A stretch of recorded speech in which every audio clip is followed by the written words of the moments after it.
Non verbal communication interaction का एक सबसे इंपैक्टफुल एक्सपेक्ट है जो अक्सर हमारे वर्ड से ज्यादा पावरफुल होता है। रिसर्च कहती है कि 17% से ज्यादा कम्युनिकेशन नॉन वर्बल होता है। इसका मतलब है कि आपके जेस्चर्स, फेशियल एक्सप्रेशंस और बॉडी लैंग्वेज आपके वर्ड से ज्यादा कुछ कन्वे करते हैं। अगर आप इस स्किल को मास्टर कर लेते हैं तो आपकी एबिलिटी इन्फ्लुएंस करने की और कनेक्ट होने की काफी इंप्रूव हो जाती है। आंखें सिर्फ देखने का काम नहीं करती बल्कि वो सबसे पावरफुल कम्युनिकेशन टूल भी है। सिर्फ एक नजर से आप अपनी फीलिंग एक्सप्रेस कर सकते हैं। कॉन्फिडेंस, एंगर, लव या डाउट, सब कुछ सिर्फ आंखों के जरिए बोला जा सकता है। जरल टेट यहाँ पर है, उसे जानना है उसकी डील का क्या हुआ। हार्वी को बुलाओ। यकीन करो मैं उसे संभाल लूंगा।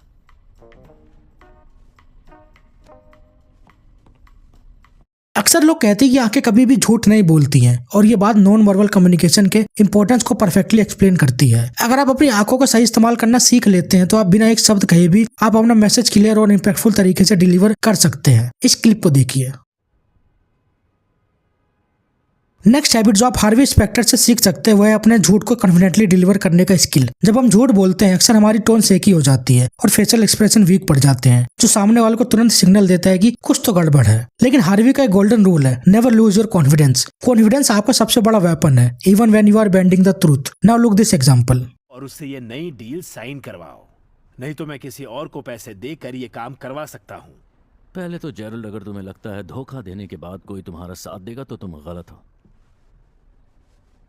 दूसरी बात, तय ये हुआ था कि हम तुम्हारी इस डील में मदद करेंगे, कूपर उस पर साइन करेंगे, उसके बाद तुम्हें जब सब कुछ मिल जाएगा तुम हमें पैसे दे दोगे जो 7:30 बजे मुझे एक वायर ट्रांसफर से मिल चुका है। ये एस्क्रो से आया है और सारे पैसे मिल चुके हैं।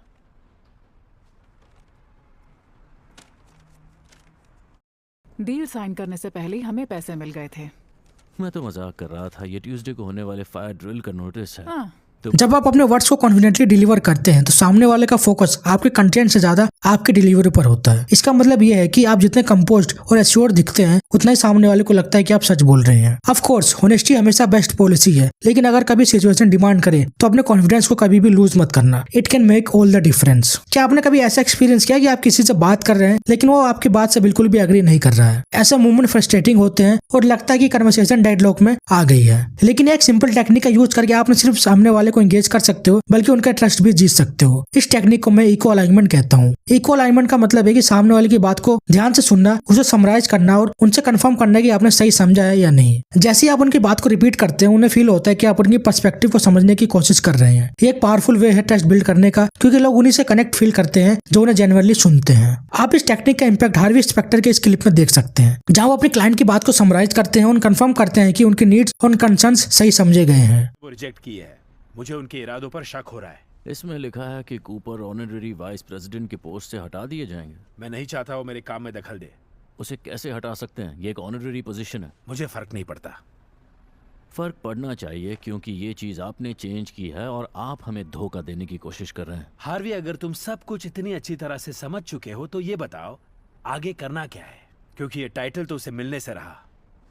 जरा मुझे ये समझने दीजिए, हमने एक डील तय की, आप उससे खुश थे, हमने उस पर कूपर के साइन भी लिए और अब आप कह रहे हैं कि आप इससे खुश नहीं हैं, आपको उनकी बेइज्जती भी करनी है। बिल्कुल सही। इस अप्रोच से कन्वर्सेशन प्रोडक्टिव हो जाती है और सोल्यूशन निकालना इजी हो जाता है। अगर आप भी अपने डेली इंटरेक्शंस में इस टेक्निक को अप्लाई करते हैं तो आप हर कन्वर्सेशन में एक स्टेप अहेड रहेंगे। नेगोशिएशन में पावर डायनेमिक्स का मतलब है कि इस तरफ ज्यादा कंट्रोल या इन्फ्लुएंस है और ये बैलेंस किसी भी मूवमेंट पर शिफ्ट हो सकता है। एक सबसे बड़ा रीजन जो पावर डायनेमिक्स को बदलने का कारण बनता है वो है ओवर इन्फॉर्मेशन देना। जब आप अपने वीक पॉइंट्स और वल्नरेबिलिटीज को सामने वाले को रिवील करते हो, आप अपने कार्ड्स उनके हाथ में दे देते हो। नेगोशिएशन का एक गोल्डन रूल है, speak less but say enough to steer the conversation in your favour. Smart negotiator हमेशा अपनी बात को प्रिसाइज रखते हैं और सिर्फ वही रिवील करते हैं जो जरूरी हो, क्योंकि नेगोशिएशन एक गेम है जिसमें इन्फॉर्मेशन ही सबसे बड़ा आपका वेपन होता है। यहाँ पर हार्वी स्पेक्टर अपनी वीकनेसेस को माइक को दिखा देते हैं, जिसका माइक यूज कर लेता है एंड में चल के और पावर डायनेमिक्स को चेंज करके अपने फेवर में कर लेता है।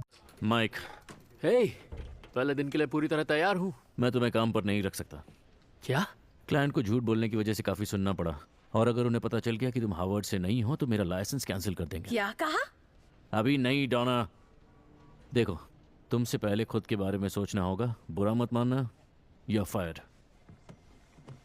एक मिनट, तो आपको इस बात का डर है कि उन्हें पता चल जाएगा कि आपने झूठ बोला है और हो सकता है कि आपका लाइसेंस कैंसिल कर दें? पर अगर आपने मुझे फायर किया तब तो मैं पक्का जाके उन्हें बता दूंगा कि आपने झूठ बोला था और लाइसेंस कैंसिल हो जाएगा। तो तुम कह रहे हो कि अगर मैंने तुम्हें निकाला तो तुम मुझ पर कीचड़ उछालोगे? आप अपने फायदे के लिए इतना सोच रहे हैं तो मैं अपने बैकअप के लिए कुछ तो करूंगा ही। इतना तो हक बनता है। तुम्हारी नौकरी पक्की।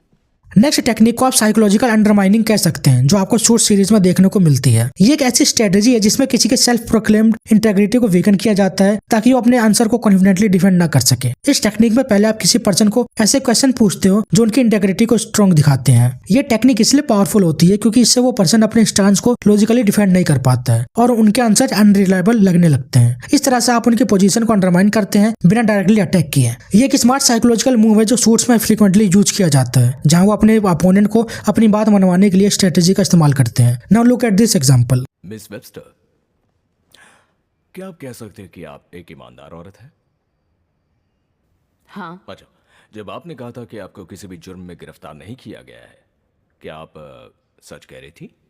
हाँ। अच्छा, मतलब 1993 में पेंसिल्वेनिया में विलो ग्रो मॉल से $1000 के जेवर चुराने के जुर्म में आपको गिरफ्तार नहीं किया गया था? मैं 17 की थी। माफ करना, पर आपको अरेस्ट किया गया था और वचनबद्ध होने के बाद आपने झूठ बोला। इसे आप बात घुमाना कैसे कह सकती हैं?